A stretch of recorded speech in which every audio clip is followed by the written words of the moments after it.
Canal del Congreso, el canal de la Unión, presenta.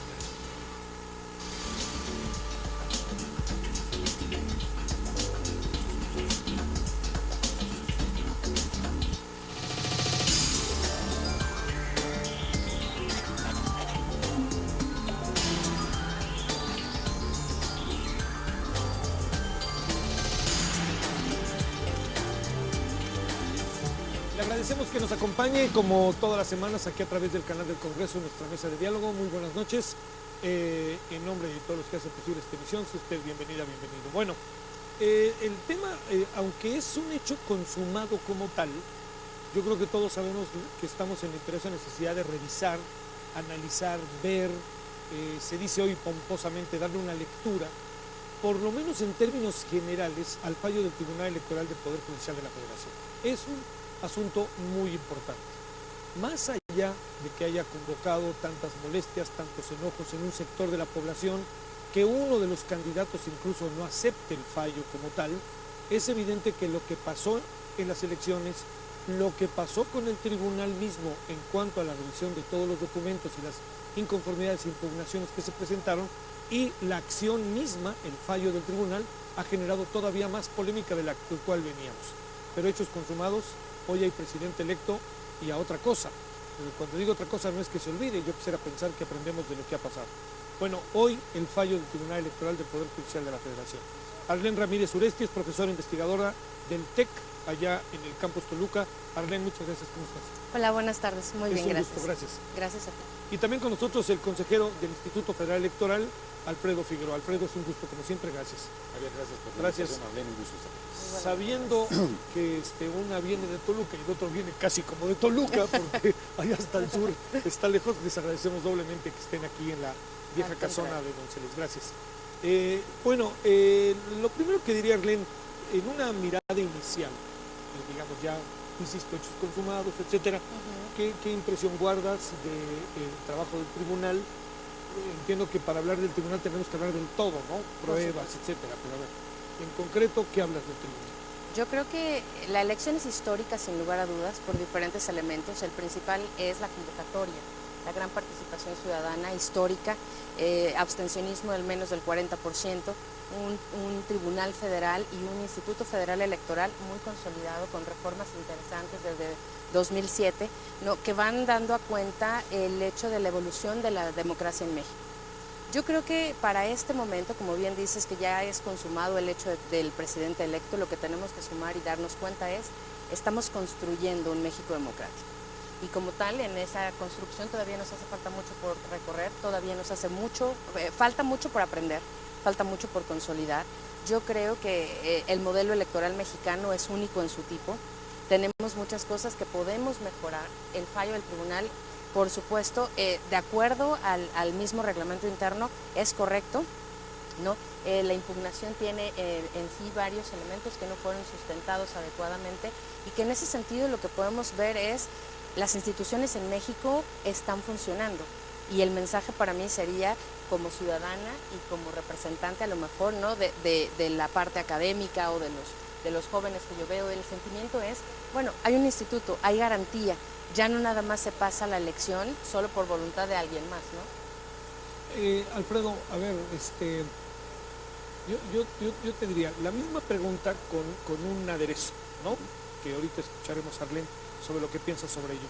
Y ese aderezo es las críticas tan vehementes, fehacientes, de un sector de la población en relación al fallo del tribunal. A ver, yo situaría el problema, o digamos el escenario que tenemos hoy, señalando o diciendo algo que dicen los abogados de previo y especial pronunciamiento, y es lo que tiene que ver como con las premisas con las que uno tendría que ir al análisis de la actuación del tribunal, de la actuación nuestra en el Instituto Federal Electoral. Y la primera es que mi opinión es que en México tenemos un proceso de construcción germinal de la democracia.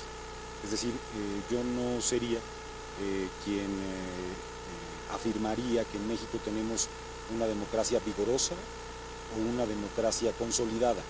Creo que hay muchos observables que nos permiten advertir que hay todavía un déficit democrático muy importante no solamente a nivel federal, claramente a nivel local, y aspectos vinculados a un Estado de Derecho democrático que no termina de nacer o de florecer en México.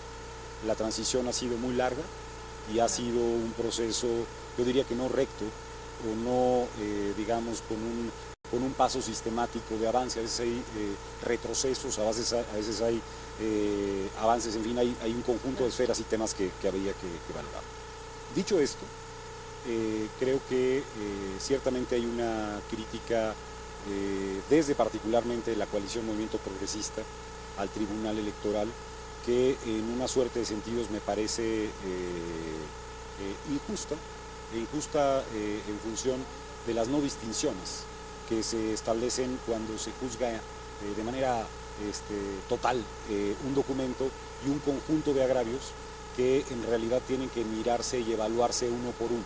Es decir, es lo mismo discutir la racionalidad del tribunal en términos de lo que fue la denuncia o el agravio de compra y coacción del voto, o en relación al tema de fiscalización, o en relación al tema de la vinculación entre el candidato presidencial y la televisora o Televisa de manera señalada. Me parece que no es una resolución idéntica en relación a todas estas cosas, porque tampoco es idéntica la historia, y como tampoco son idénticas las pruebas que se presentaron en relación a ese tipo de agravio. Tengo la preocupación, no por la crítica, que siempre me parece muy saludable, sino más bien porque advierto en ocasiones, tanto de parte de la crítica como del alabo, una argumentación y una racionalidad sin distinciones. O todo está bien, o todo está mal, y en tanto eso es así, no parece que podamos avanzar en términos muy precisos respecto de qué aspectos, por ejemplo, son los que tenemos que reflexionar democráticamente en el país, en el Estado y en la sociedad para buscar nuevas alternativas, Carlos. A ver, nada más ahí, déjame preguntarte, Alfredo, la descalificación que se ha hecho del IFE y del tribunal por parte del movimiento progresista, en este caso ahora sí que tú, pues sí parte, ¿cómo la ves? Mira, digamos, yo creo que el Instituto Federal Electoral, hay diferencias entre una función y otra. Sí. En el IFE nos encargamos, bueno, de muchas cosas, de hacer la elección, y el tribunal esencialmente lo que hace es revisar la actuación del instituto o revisar la actuación de otros actores respecto al proceso electoral. Mi impresión es que hay elementos que tenemos que reflexionar, porque hay cuestionamientos que son atendibles de la coalición, y hay otros aspectos que son verdaderamente inatendibles desde el punto de vista de decir, hay una cierta comprensión política, pero yo no diría que hay argumentos sólidos respecto de un conjunto de temas. Hoy mismo la propia autoridad electoral mostraba datos que son muy relevantes, entre otros, no solamente el número de casillas que se instalaron, sino la calidad con la que esas casillas fueron instaladas, los datos respecto de las personas capacitadas, en fin, un capítulo que durante muchos años, inclusive en el 2006, constituyeron una fuente de descrédito, o digamos por lo menos de puesta en cuestión de la elección. Hoy no está ahí, la discusión no parece estar en las casillas, no parece estar en el cómputo de los votos. Hoy la discusión está en otras esferas, y creo que es justamente lo que tenemos que poner de manifiesto. Los problemas que está planteando la coalición, yo creo que algunos son de carácter estructural, Javier. No son de las autoridades electorales, son del Estado mismo. Claro. El problema de la desigualdad, el problema del sistema financiero, el problema de no tener esferas democráticas en los medios de comunicación respecto de un enorme pluralismo. En fin, son aspectos que, pasan por la autoridad electoral, pero que pasan también por un conjunto de espacios adicionales en la vida pública. Antes de que llegaran al IFE incluso, ¿no? Sí, claro, desde luego. Bueno, Eduardo Kuchín venía, no te presentamos, Eduardo, antes de empezar el programa, porque dijimos no va a ser la de malas que esta ciudad atrape a Eduardo Kuchín. Sí. Bienvenido, Eduardo, ¿cómo estás? Pero aquí estás, que es un gusto. Así es. Gracias, Eduardo. Ex consejero del Instituto Electoral del Distrito Federal y además columnista del periódico Reforma, entre otras cosas. A ver, Eduardo, la primera mirada que hemos dado, realmente no te has perdido en el sentido de la primera ronda, por decirlo de alguna manera, es una mirada inicial al fallo del tribunal, con todo lo que son los entornos y con todo lo que en este momento podemos, entendiendo que son hechos consumados, esto no obsta para que haya la revisión y la reflexión sobre el asunto. Bueno, yo veo en esta sentencia del Tribunal Electoral del Poder Judicial de la Federación un caso profundamente insatisfactorio por la sentencia, no solamente por el sentido, sino por lo que hicieron los magistrados con el juicio de inconformidad presentado por el movimiento progresista, que yo digo que quizá Jesús Murillo Caram, representante del PRI, no habría producido un mejor documento que el que produjeron los magistrados de la Sala Superior del Tribunal, porque leyendo la sentencia, lo que yo me encuentro es una exhaustividad, pero no en lo que tenían que hacer, sino en descalificar, en refutar. Ellos la llaman valoración, para mí más bien me pareció una refutación de todos los argumentos, planteamientos, pruebas que presentó el movimiento progresista. Y esto es muy lamentable porque estamos hablando de la máxima instancia en materia electoral de México, que tenía que hacer una serie de cosas que no hizo. Actuó como si tuviera un asunto muy sencillo que resolver, como si fuera un juzgado de primera instancia en un tribunal constitucional cuyo deber esencial era guardar la constitucionalidad y comprobar si en esta elección se violaron o no los principios constitucionales para a partir de ahí decidir si la elección era válida o no. Esto es lo que yo lamento mucho. Cuando escuchaba la cuenta, es decir, el resumen en la sesión de la Sala Superior, yo me remitía a aquel documento de 2006. Y mi primera impresión, conforme fui escuchando, digo, ¿cuál sentencia habrá sido peor? Ya no tengo duda. Esta es mucho peor que la resolución, el dictamen, la sentencia respectiva de 2006. Porque por lo menos, si recordamos en aquella de 2006, se dijo expresamente en la página 202 del dictamen, porque hay quienes todavía a esas alturas me aseguran que aquello no estuvo en el dictamen de la Sala Superior anterior en 2006, pero sí estuvo en la sentencia. Me refiero a la crítica que hacen, al señalamiento que hacen los magistrados sobre el activismo del presidente Fox, que dice expresamente puso en riesgo la validez de la elección. Y bueno, por lo menos aquel dictamen tuvo este señalamiento. Aquí no, los magistrados no quisieron correr ningún riesgo y a lo más que llegaron a decir es que hubo algunos leves indicios de irregularidades. Entonces es profundamente insatisfactoria, muy lamentable y una vergüenza ya no solo para el tribunal, sino para el Poder Judicial de la Federación.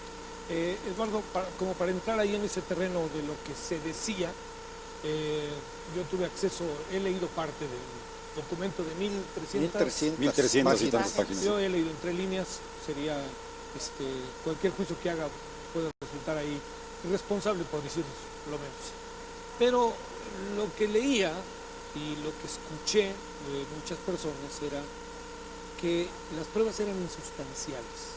Entonces se presentaban las pruebas tenían errores marcados, tenían no suficiente fundamento en un buen número de casos. Eso es lo que se decía. No lo puedo avalar, mi querido Eduardo, claro, que quedó claro, pero eso es lo que se decía y se repetía. Incluso entiendo que no casualmente 2 o 3 días antes de que el tribunal fallara, empezaron a circular en varios diarios faltas de ortografía, ¿no? Bueno, sí. La pregunta es, ¿tenía materia prima el tribunal para fallar de manera diferente o no tenía materia prima el tribunal? Has usado un término muy adecuado, Javier. Tenía materia prima.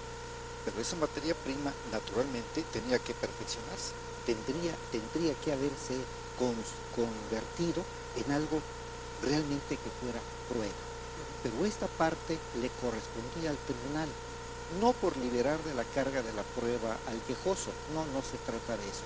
pero hay hechos que recordemos, hay hechos públicos y notorios que dice una jurisprudencia de la Suprema Corte que no necesitan prueba. Y a mí me viene a la mente el caso de el hecho de que el candidato, el entonces precandidato o aspirante Peña Nieto, o gobernador mexiquense Peña Nieto, estuvo permanentemente durante 6 años en la televisión con los asuntos más baladíes, entrevistados para que dijera cualquier nimiedad con tal de tenerlo presente en los principales canales de la televisión, como ser concretamente el canal, sobre todo el canal 2. Esto es algo que vimos todos, no necesita prueba. Y sin embargo, tanto en el IFE, pero sobre todo en el tribunal, se armó una serie de consideraciones que olvidaron eso. Otra cosa que olvidó el tribunal es esta figura de las diligencias para mejor proveer. Y entonces, lo que produjo el tribunal es una sentencia que en vez de dar certeza, que es un principio constitucional básico en la materia electoral, lo que dejó fueron dudas. ¿Qué pasa con Monex? ¿Qué pasa con Soriana? ¿Qué pasa con las empresas fantasmas? ¿Qué pasa con esas empresas cuyos socios, según averiguaciones periodísticas, no tenían potencial económico para poder ser socios de esas empresas? ¿Qué pasa con la triangulación? Todo eso tendría que haberlo, nos tendría que haber hecho el tribunal. ¿Qué pasa? Pero en vez de eso, recuerdo las palabras del magistrado Flavio Galván, que decía, bueno, nosotros no estamos exonerando al partido ni a la coalición de las responsabilidades que podría tener por lo que concierne al rebase de topes electorales. Expresamente lo dicen, porque dicen, estamos haciendo...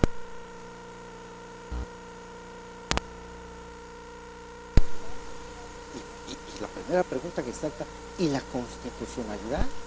¿Dónde quedó la constitucional? Entonces, al generarnos falta de certeza, al generar estas dudas, pues obviamente tuvimos ahí una sentencia que ya la última palabra está dicha, no hay nada más que alegar en ese sentido, pero por supuesto que es, por eso digo que es una vergüenza, es una sentencia vergonzosa para el tribunal. Y bueno, recordemos que incluso hay un dato que me llama mucho la atención, acabo de recordar.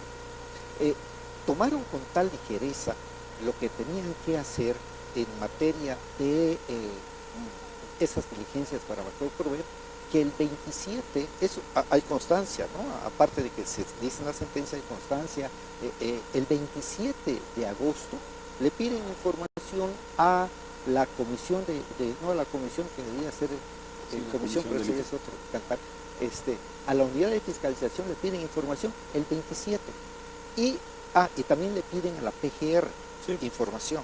Y a la Comisión de Quejas y Denuncias. Y le dan a la PGR 48 horas y a la unidad de fiscalización 24. Es decir, los plazos